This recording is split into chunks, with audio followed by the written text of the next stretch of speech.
Welcome to the MS Dev Show, episode number 121.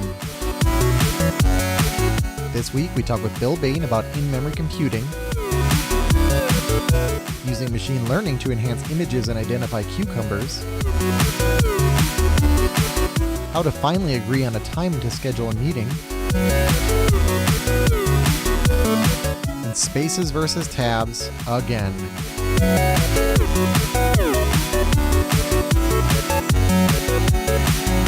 This episode of the MS Dev Show is brought to you by Infragistics, providing tools and solutions to accelerate design, development, insights, and collaboration for any organization.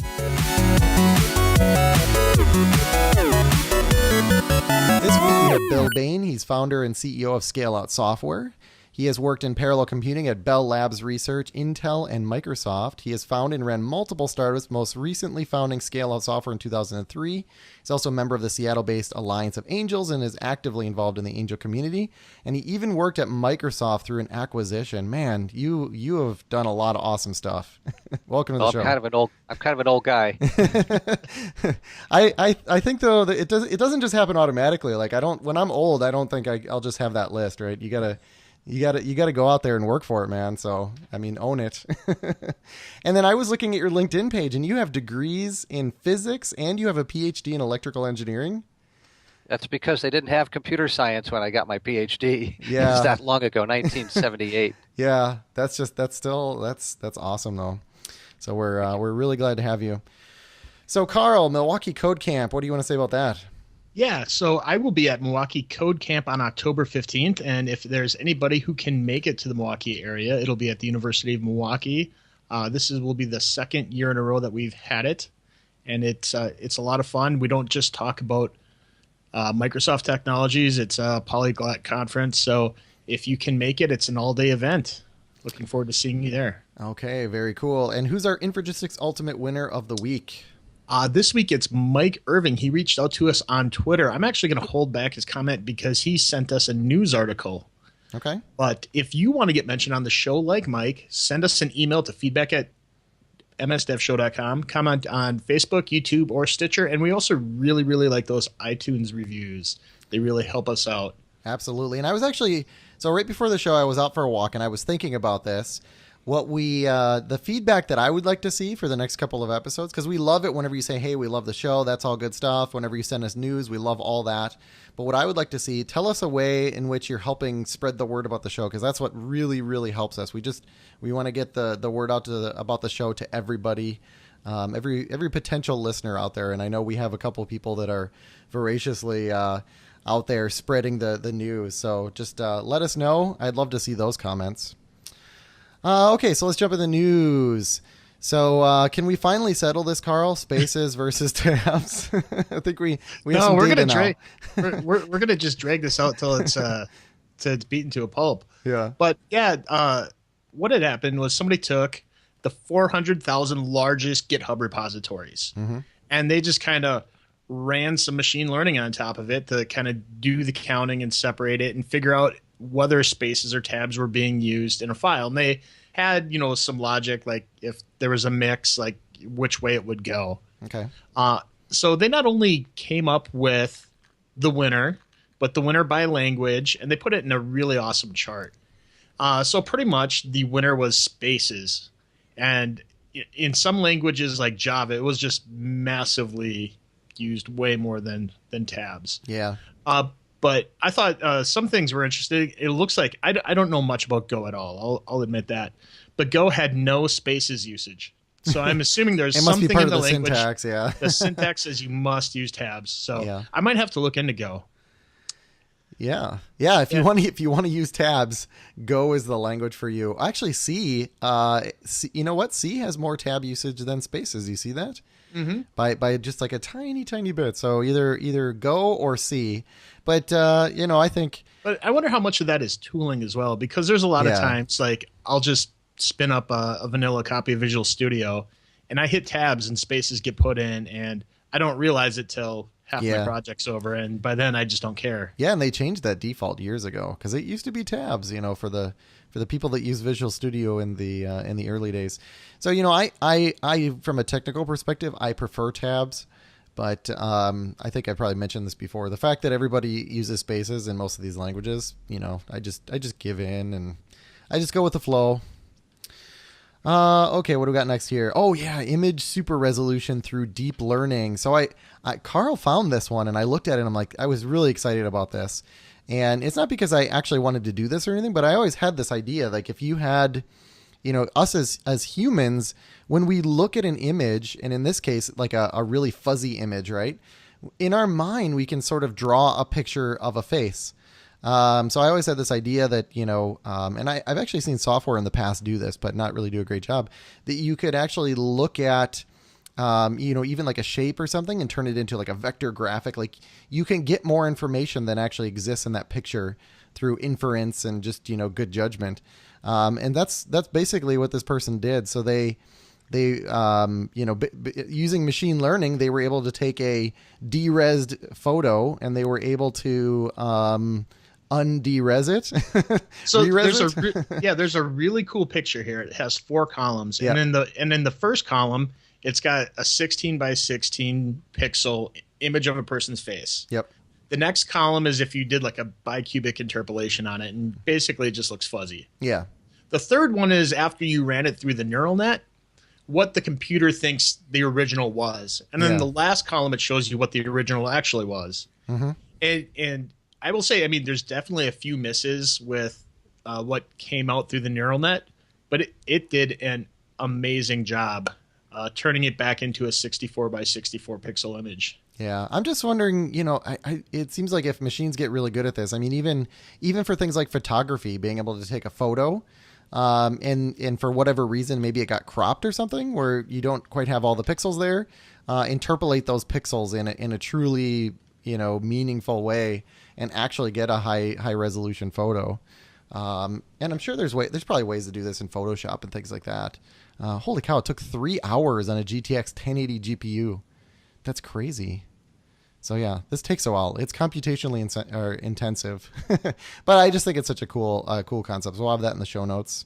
It has me thinking that someday that we'd even be able to sort cucumbers using this technology, Jason. Yeah. Like, do you think how far out do you think that is? I think maybe a month ago. Okay, tell me about that. All right. So there's a Japanese farmer, and his parents raise cucumbers, and they're known for selling and raising really, really high quality cucumbers. And the thing about like the vegetable industry is there's not a standard way to categorize them. And him and his family have developed their own way. And before he takes over the farm, he wants to kind of make some of the work he has for himself less. And the most intensive part is actually grading the cucumbers according to this scale. Mm-hmm. And he doesn't want to do nearly the amount of work that his parents did. I mean, who does?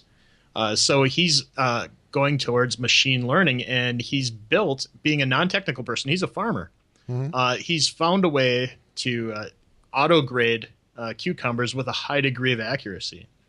And he mentions that he took 7,000 pictures of what his mom has manual classified, photos, manual photos to train it. But even still, if you take like a high res photo, it takes too long. With the 7,000 images, he blurs them down, makes them actually, like those previous images that we're talking about, makes it less data to look at. Mm-hmm. And even at that, it takes a long time to train the models. So it looks like where we're at in this machine learning stage isn't actually getting it to work. It's just training the models. If we can find a way to squeeze that down, machine learning will just really take off. Yeah, I think it's the thing. Yeah, but he's also running this machine sorter on a Raspberry Pi 3 and using the Google machine learning. So I think that's really cool that this kind of technology is this accessible. Mm-hmm. Bill, have you been doing anything with machine learning? Well, yes, we're working on applications for our in-memory data grids which incorporate machine learning, so that that's kind of what I was wondering. Yeah, so that as you're watching a data stream flow into the grid, you can introspect on what's in the stream and give better feedback because you're learning as you go. Okay, awesome. But I won't say we're incorporating neural network techniques, but we are doing machine learning. Okay, very cool. And then here we go. You mentioned this earlier, Carl. Yeah, Go Mike ahead. Irving reached out to the show, and with a news item. He had gotten an email from Google saying that he is a Windows Phone publisher that was using Google AdMob in his Windows Phone ads to monetize it. Hmm. And as of November 1st, the SDK is going to be deprecated. They'll still keep serving ads, but they can't guarantee that ads will continue to be served, and the SDKs will no longer be available. So essentially, shutting down AdMob Okay. from that point forward. So if you are a Windows Phone developer and you did not get that email, you might want to either check your email box or start preparing your apps to switch them over to another ad network if that's what you want to continue. Okay. So how else can I monetize my side projects, Carl? Uh, Man, we're on fire with these segues. these segues are great.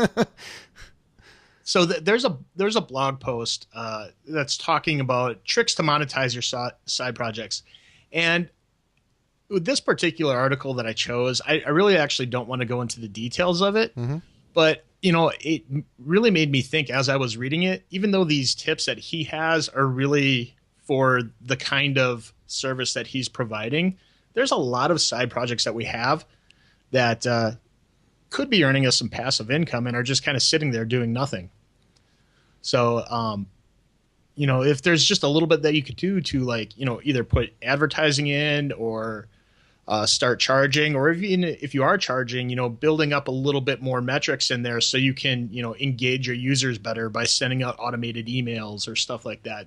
Yeah. It does talk about a few of that onboarding stuff, like sending out the emails and just learning where in the system, whether people have, installed but not used your app, kind of just be aware of where that is and work that into your workflow, automate that so that people just keep coming back and giving you money. Yeah, 8 or 9 years ago, I don't know if I had mentioned this on the show before. I had a site that was using Google Ads, and it had a lot of traffic, and I was making a couple $100 a month just through the ads, and then one day I decided to just just kind of look at it and say, is there a way to make more money at this? And what I did was I put in I just did some custom .NET code for A/B testing. I think it would, like 80% of the time it would show one ad, 20, it was like a different percentage. Mm-hmm. And Google actually had a way of, they had different codes, so you could just use their report. Like all I had to do was show them on a random basis. They would tell me which ad was most effective, and it was a 5x multiplier. Like I went from like $200 or $300 a month to $1,000 a month, just by thinking about like how do I optimize this a little bit. So. I mean, if there's just take a moment to think like, hey, I built this great thing. Is there a way that I can, provide more value to people and make the world a better place and then also get some money out of it? Okay, so let's talk to Bill, because this is he's got some really cool stuff here, and I had never heard about it before the show, so that's why I'm kind of glad that we're talking about it, getting the word out there, because I've heard of, different, obviously the big data has been a hot topic for the past couple of years. And we have things like machine learning and all these other cool technologies. And, honestly, whenever I first got an email about this scale out software, I was like, okay, I mean, we get a lot of these emails saying, please, can I be on the show, or can we have this person on the show? And honestly, I ignored it. And then I saw that I believe it was either you or somebody from the company had done an MSDN article. And so I read through that, and I'm like, whoa, this is cool. Like, this is some real code that a mortal like me that can use that to actually do some cool stuff. So I was like, okay, we need to talk to this guy. So that's why you're here. So I'm not sure where you want to start, but what I was thinking what we do is we'd say, what is an in-memory data grid? Because I keep hearing that term thrown around. Okay, well, thank you very much for having us on the show. I appreciate it. So I think the best place to start is the genesis of the idea, Sure. Because often when, one of the things we look for with new companies at the Alliance of Angels is, where did you get the idea? What's the problem? Where's the pain? It turns out, you mentioned earlier, I came in on an acquisition to Microsoft, and a gentleman and I brought in a technology that's now called network load balancing, and that allowed people to create web farms back in the late 90s. I know that's ancient history now, but that's when web farms were first being built. Yeah. And the problem was people wanted to maintain session state and shopping carts and make those stateful, but where do you put the state? So people were pushing the state to SQL Server and finding out that SQL Server became a huge bottleneck. And furthermore, SQL Server boxes tended to be very expensive, and to allocate a SQL Server to host session state was inappropriate. So it created a lot of problems. And what you really want is to be able to move state as close to the service that's managing that state as you can, and also put it in a form that's very easily consumable by the business logic in that service. And so the term we used back then was distributed caching, and of course you know about App Fabric caching, which is an instance of a distributed cache, formerly called Velocity, for people that don't know that term, App Fabric caching. And so what's happening here is we're hosting the fast-changing state of a live service, which might comprise multiple instances in a cluster so that it can scale. That fast-changing state is held in memory in an in-memory data grid, which is an out-of-process store for that data, and that's transparently partitioned across a set of servers in a cluster so that you can scale both the storage capacity and the access bandwidth to that data. And so distributed cache has this ability that you can just add more service instances and they can seamlessly retrieve that state with the same key namespace that all the other services instances are using. And that way you can build out a very large web farm and handle lots of sessions, lots of shopping carts, and just as the workload increases, just add more servers or now virtual servers to handle that workload. Okay. That's the basics. That's how it started. Yeah. So you're not just like copying everything to every machine, right? And and conversely, you're not just storing it all on one machine, right? Exactly. In fact, the way you want to do this is you want to store data in at least one place, but perhaps two or more, right, but not on all servers, or you lose the storage scalability. Exactly. So what we do with our product is store it on either one or two additional servers. We call those replicas. Now, I know you brought up in our notes here about reliable connections, and I think it'll be collections. Sorry, I think it'll be interesting to compare and contrast these technologies. There's some very interesting similarities and very interesting differences between those two. But the idea of maintaining multiple replicas, and in fact, in maintaining a quorum of replicas for committing changes to the repository is a concept that's in an in-memory data grid as well as reliable collections. Cool. I'm excited. Okay. So how? Okay, go. Oh, me? Okay. Yeah. So the next step is that we could talk about. We could talk more about that and how does scaling occur? What does it mean to scale? How do you know if you're scaling well? We could talk about those things. But the other thing that's interesting is this transformation that started to occur in about 2008 or 2009, which is with the big data trend and the interest in Hadoop and all of that, is the integration of computation into an in-memory data grid. So now you can do computation on the data you're hosting in the grid, and that opens up the possibility to do some really interesting things. In particular, if you have an incoming data stream from many sources, so that's many data streams, you can process those streams in parallel and update the state of the grid and provide real-time feedback to a live system, like an Internet of Things system, a manufacturing system, or a patient monitoring system. There are many, many examples. We can talk about a few case studies that are interesting in that area. It's just this notion of integrating computing with the grid that makes the grid really have power. And I think that's an area in which this technology departs from the goals of reliable collections. Okay. So, I'm looking at this as a .NET developer. So how can I, take this concept of in-memory data grids and combine it with something like Link, because I want to be able to use technology that I already know to access this. Okay, sure. Let me answer that question, but I want to give you a caveat because I also read that one of the two of you is wired in C#, right? Your brain is wired in C#. That's you, right, Jason? Yeah. Okay, so I'm wired in C, actually. So I'm not the C# expert in our company, but I can answer your questions, but I don't want your audience to think that I'm a C# expert. So if I get something... So maybe we should get this out of the way. So this is completely language independent then is what I'm guessing, right?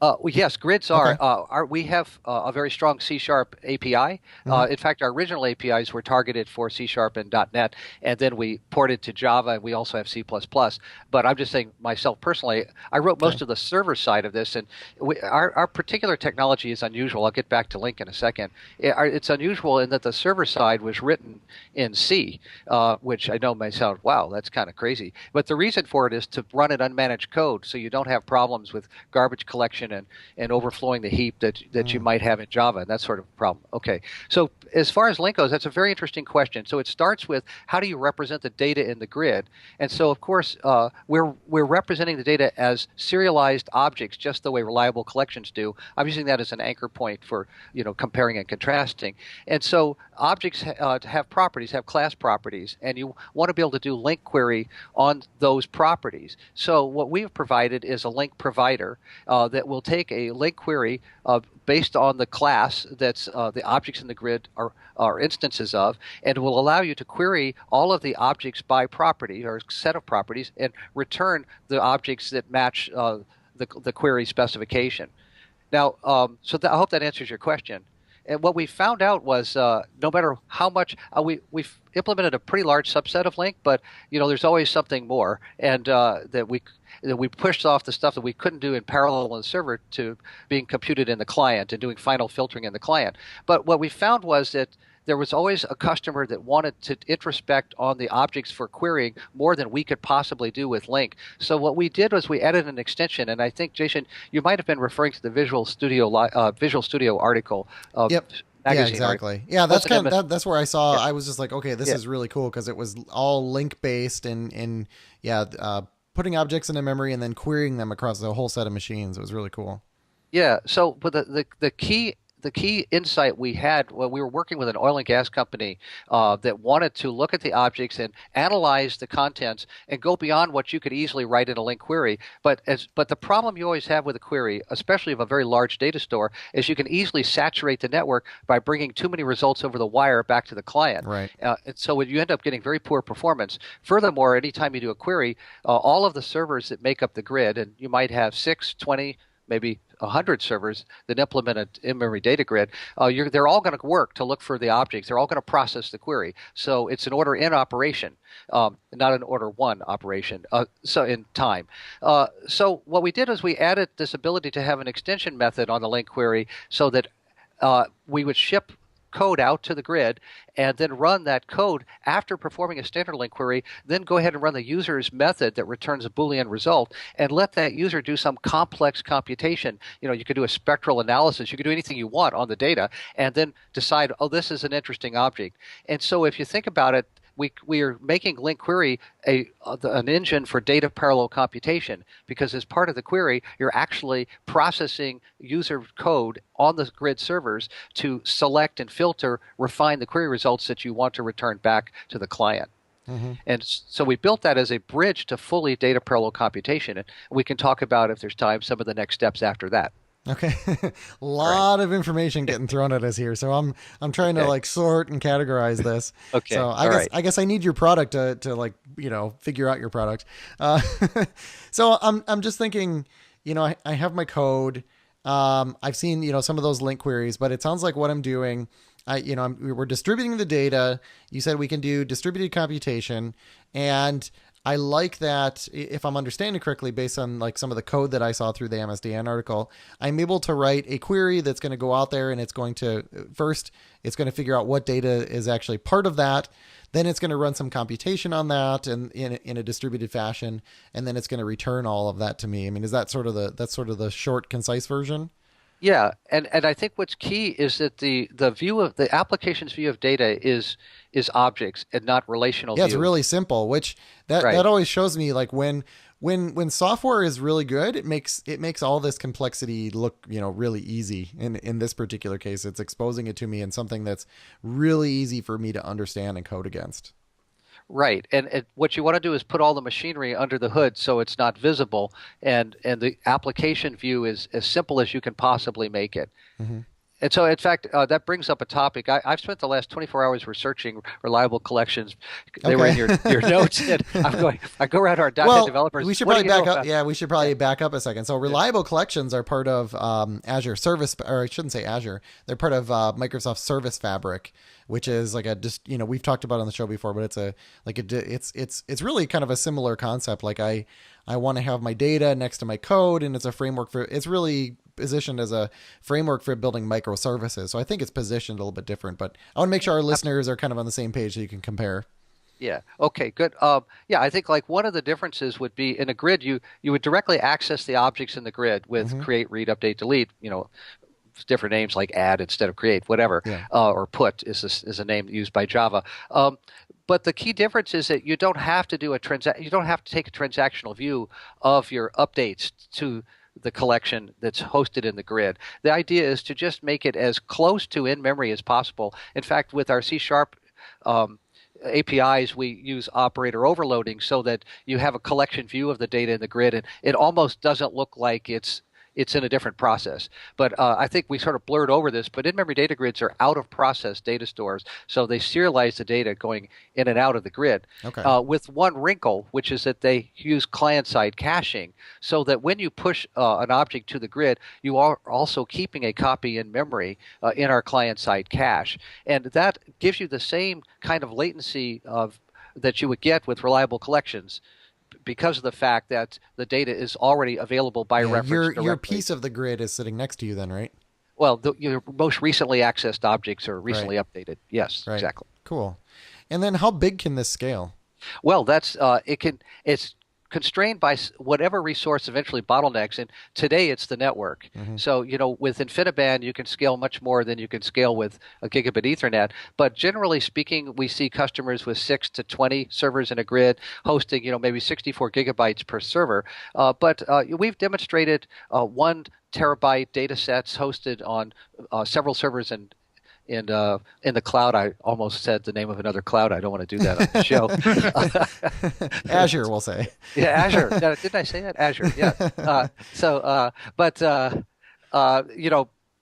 But it could scale to hundreds or thousands of servers. You hear about clusters of 1,000 servers running Hadoop applications, but they're not necessarily trying to maintain a sequentially consistent view of one data set, which is what an in-memory data grid does. Yeah, they're doing like a divide and conquer strategy. Right.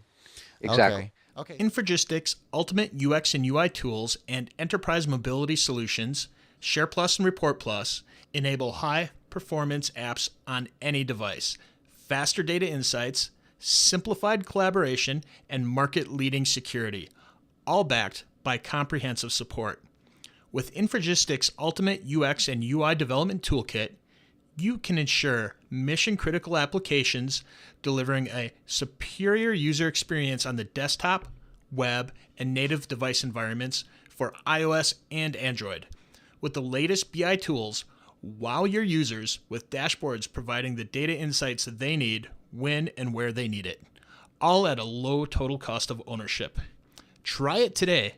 Download a free trial at Infragistics.com and follow them for the latest updates in UX and UI development, reporting, and collaboration at Infragistics on Twitter. And remember, each week, if we pick your comment on the show, you will get a free copy of Infragistics Ultimate UX and UI Toolset.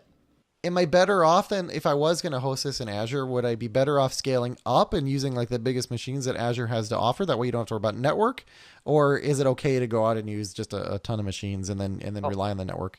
Well, it's always better to scale up until you run out of resources within an instance, and then move across multiple instances of different servers. But you always need at least 2 or more servers for reliability so that you can host replicas. Good point.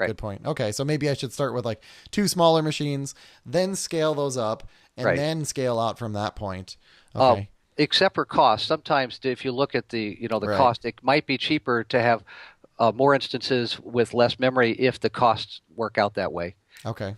And Azure does have InfiniBand support on some instances. I don't know if you've played around with that at all. No, we're aware of that, and that's fantastic. Plus, you have NetDirect support, which is RDMA support, meaning you can get at the network really fast and bypass TCP. Yeah. And that's something that that we are looking at providing to our customers, but it's putting Azure right in the forefront. Ah, very cool. Okay. So, we mentioned Azure. Like, is there anything special to deploy to Azure? Does it care what the environment is? Does it differentiate between cloud and not cloud? Well, we should talk about the class of in-memory data grids and then our product. And our product has particular support for Azure. We have our management console allows you to deploy directly to Azure without going through other UIs and manage seamlessly the same way you would on-premise. So you can switch from an on-premise to an Azure-based deployment within our same management UI, which but from the point of view of the customer, the real concern is when you write an application, how does your client find the instances of the grid? Yeah. And what we've done, it's fairly easy to do that on premise. You can use typically when you use multicast and populate IP addresses into each client. No multicast in Azure. But no, wouldn't do that in general in the cloud, and many enterprise customers don't allow that on premise either. So what we've done is built infrastructure using Microsoft's blob store that allows you to host, to know about where the instances are and keep track of them as they're added and removed. Okay. So we've made it transparent, but that is the issue you have in the cloud, is that IP addresses can come and go. Okay. Yeah, Project Orleans used the same strategy. That was an actor model framework that was used for Halo and some other things. They stored that information into storage, so they could all look at that and understand where their peers were.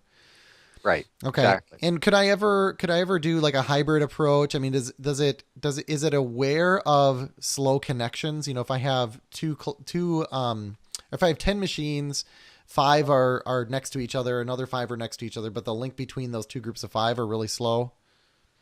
Well, that's a great question, and that question goes back for decades, actually. In fact, I worked in the cluster group at Microsoft for a while, the MSCS group, and the classic problem was if you have a Wolfpack cluster in Manhattan and another in New Jersey, exactly. and the customer wants to make that into one Wolfpack cluster, is that a good idea or a bad idea? Exactly. And the general rule of thumb is it's a bad idea. I won't speak for Wolfpack today, but for us, what we did is we took the approach of you want to have multiple grids at different sites and then connect them through a WAN-based mechanism. And we provide a mechanism we call a GeoServer, but what it does is it allows applications to transparently access data from a remote grid and to do distributed locking between grids and seamlessly migrate objects. But essentially, the two grids maintain their own availability zones, if you will. So we're doing heartbeating within a grid in each location, but we're not trying to heartbeat across the two locations. Part of the problem, one of the challenges that you don't want to have to face is if you lose the connection between two grids and you're doing replication across the channel there, that you might actually lose a lot more data than you would if you manage availability in each grid independently and then use a WAN-based mechanism for data access. Okay. Well, it sounds like you're pretty ready for this. So speaking of locking, if you have like multiple, obviously we're going to have like multiple clients from different threads trying to access this. We have somebody updating the data and we have somebody trying to read the data at the same time. So what does that look like in this world? Well, it's very simple. Pessimistic and optimistic distributed locking on a per object basis is the way that's typically handled. And I think what's important is the consistency model. So when you put data into the grid and then you send a message to another thread, what is that thread's view of the data? Exactly. Now, we have always taken, since we introduced the product in 2005, we've taken the view of maintain a sequential consistency model because of the fact that you want to make sure that any thread that's knows about the grid and knows about your update will see the data you put in the grid. It turns out that a lot of grids don't do that. In particular, one grid that doesn't is Redis. Redis uses an eventual consistency model. Yep. And so, which means that if there is a server failure or network problem, you may or may not see the latest data as the time moves forward and a recovery is done. So we chose not to do that because we felt that we wanted to target enterprise applications that manage business logic state for which you cannot afford to serve stale data. Okay. And so that's a trade-off. But then you get into the CAP theorem, right? I guess you guys have talked about the CAP theorem and how... we haven't.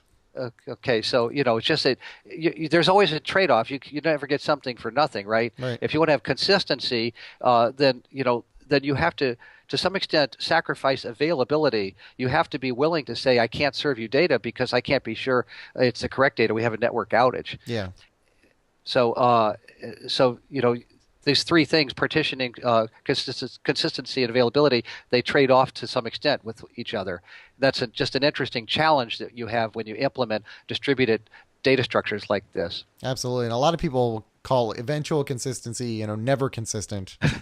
Well, it could be, right? Yeah, that's the thing. In like a live system, you can never make those assumptions. So yeah, absolutely. Right. In real life, it's hard to tell what customers really want, because they want availability. They don't want the grid to go offline, but it's not clear how much serving them the right data is as important as keeping the service up and running in some cases. I think more in the e-commerce situation, it's okay if maybe the shopping cart didn't get updated, but don't tell the customer you can't access the website. Yeah. So when is an in-memory data grid not the right answer for a solution? When you don't need scalability, it's all based around scalability. As you want to be able to handle large workloads of fast-changing data. So if your workload does not scale and it can fit easily within one server, one instance, you would not need an in-memory data grid. You would just use an in-process mechanism, like an in-process cache. Okay. Is there a free version of this? Like, how do I get started with this thing? Yes. Well, in our particular case, and of course, every vendor is different, and there are open source products that are available. We did not go open source. I don't think we're going to have that discussion today, but we're one of the holdouts, and there's some very good business reasons for it, but that's probably the topic of another discussion. Yeah. But in any case, we have a free version. You can you download our product from the website, and you can download it without having to go through the part where you give your name and email. You could just go directly, find the MSI, and download it. Okay. And then you can run it on one server with without any license fee. But then when you want to run on multiple servers, we do charge a license fee. Oh, well, that's pretty easy. Yeah. Yeah. So you can play with it, kick the tires, and then of course, we have very liberal policy about evaluation of the more advanced features like the in-memory computing. So what is the pricing when we do need to scale it to more than one server? Yeah. So I think I would refer people to our sales people. We do what are called server unit licenses. So a group of, I think it's 8 logical processors are considered one server unit. What we have found is people have scaled up greatly since we first introduced our pricing. We had to move to that so we could accommodate servers that have 32, 64 cores, which is not that unusual anymore. Right. In enterprise deployments. So we have a license fee for a server unit license, and then as you add more and more, then we just scale that. So I'm not giving you a number, but I think just contact scale out sales. It's not that expensive. Okay. But we are targeting enterprise customers that typically large corporations that are hosting mission critical data and mission critical applications. So that's why we have enterprise level pricing, so we can give them the support they need. A big part of what we're doing is providing support and assistance for them to develop and maintain their applications, and for us to add new features that meet their specific needs. Yeah. Most of the features that are in our product have come directly from customer requests. Okay. Yeah, I know we went like super fast through everything. Anything else that you wanted to kind of dive into anymore or clarify? Yes, okay. I really think it would be interesting to your audience to hear a little bit about in-memory computing and what is that about? We sort of glazed over it, saying like you can compute in memory, but sure, yeah, go ahead. Yeah, so what's really interesting here is that in-memory data grids are hosting live, fast-changing data. So this might be we have like 5 different vertical markets that we think are interesting. Like you're tracking vehicles in a rental car fleet. That's one. Getting telemetry from their GPSs and their speed and all of that. Another would be monitoring patients that have pacemaker data, all these thousands of patients, right? Another, financial services, tracking market price changes to thousands of portfolios that a hedge fund might manage. And another is e-commerce. You're tracking customers on a website and looking to see what are they trying to buy. Are they having trouble? Is it easy? The cucumber example, if the guy was trying to make a decision about the cucumbers on the fly, while he was picking the cucumber, then it might fit this infrastructure. But in any case, you're tracking fast-changing data. You need to be able to introspect on it so that you can do something useful in terms of giving feedback to the live system. Another case would be a manufacturing floor. You're watching all machines and looking to see whether a machine is going to fail, or looking at a windmill farm that we have a customer that's deploying us for that. And so you want to be able to move. The key insight I think we've had over the last 4 years is, if you have a scalable problem with lots of data that doesn't fit conveniently in a server, you want to be able to move the computation to the data. You don't think in terms of the service, you think in terms of the data and what computation needs to be done on that data. And this allows you to do very low latency and yet introspective stream processing, because as the stream data comes in, you use that to enhance a model of the live system, like a model of the patient. The I was patient. gonna say, or you get one value in, and you're going to sort of reevaluate all the data that you had historically, right? That's exactly right. Yeah. There's a case, we were presenting this to a large corporation you would know, and they said, oh, yeah, here's the example. They use the anti-terrorism example that if you're watching people at airports, enter and exit, and then you want to be able to, as you do the pattern matching on the faces, determine whether there's somebody who you think is a person of interest. And then the next thing you have to do after that is say, well, who else might be associated with them that has entered in the last 5 minutes. So you can immediately, go from, computing in the small on that one piece of data, that one person, to look at everybody who's in the airport and see, is there a pattern emerging? And that's where this cool. ability to do data parallel computation on a large data set is really valuable. And so that's where we're pushing this technology, to leverage its ability to do very low latency but scalable data parallel computation. Okay. Very cool. Anything else? I think that's pretty much it. Yeah, there's a lot more to say, but no, it's really cool stuff. It's really cool stuff. So yeah, I recommend. We'll have a link to the MSDN article in the show notes, because I thought from a developer perspective, I always start to think like, what, show me the code, and then we can sort of talk about those other things. And now we've had both pieces of that. So very cool. So yeah, we encourage people to go check that out. Okay, so let's get to the app of the week. I actually picked the app of the week, which is Find Time. So it is, I think it's findtime.microsoft.com. So this is actually an Office 365 add-in for Outlook. And I don't think I've been too vocal about this on the show, kind of the historical issue with trying to schedule guests. It's really like the most difficult problem that we have to solve. So Find Time, I've actually used a couple different products for doing this, where what they do is they send out this, you pick some time slots, it sends it out to all the different people that are going to be in that meeting, and it says, hey, you need to vote, let us know what times work, and then it sort of finds the common times that work for everybody. But my complaint about all of these products is that they wouldn't block off the time. So I'd send out a Find Time request, and I'd say, okay, do you want to meet at 1 o'clock or 2 o'clock on Monday? Then I would go and I'd go to schedule another meeting, and then I'd be like, oh, do you want to meet on Monday at 2 o'clock or 3 o'clock? Here, not realizing that I had already, said to the first person that we might do this at 2 o'clock. So the first person comes in, 2 o'clock works for me. Second person comes in, this works, it was only at 2 o'clock. And now I've just double booked everything. So this thing is awesome. It's free, works with Office 365.